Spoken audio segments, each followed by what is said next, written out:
మోడీ మోరీలు సాఫ్ చేస్తారంటూ సీఎం రేవంత్ రెడ్డి ప్రశ్నించారు. ఆ వ్యాఖ్యలకు కేంద్ర మంత్రి కిషన్ రెడ్డి కౌంటర్ ఇచ్చారు. ఇప్పుడు మున్సిపల్ ఎన్నికల్లో కౌన్సిలర్ను మోడీని చూసి ఓటేయండి అంటారు. మోడీని చూసి ఓటేస్తే మన మోరీలో ఉన్న మురికి మోడీ వచ్చి తీస్తాడా? మోడీ దగ్గరకు పోయి అడగాలనా? మన గల్లీలో మన మోరీ నిండిపోతే మోరీని తీయాలంటే మోడీ వస్తాడా? పోనీలు పోదామంటే మోడీ కలుస్తాడా?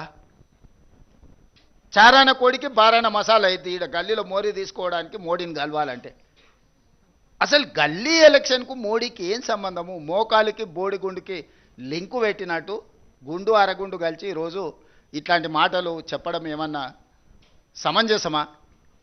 నేను అనేక రకాలుగా మోడీ గారికి ఏం సంబంధము, మోడీ గారు ఏమైనా వచ్చి మోరీలు సాఫ్ చేస్తారంటారు. నేను ముఖ్యమంత్రి గారిని అడుగుతా ఉన్నాను, మీరేమైనా మోరీలు సాఫ్ చేస్తారా? మీరు మున్సిపల్ మంత్రి కదా, ముఖ్యమంత్రి కదా, మీరు చేస్తారా? మరి మోరీలు సాఫ్ చేయకపోయినా మోరీల సాఫ్ విషయంలో స్వచ్ఛ భారత్ పేరు మీద దేశమంతా కూడా ప్రజలను చైతన్యం చేసినటువంటి వ్యక్తి.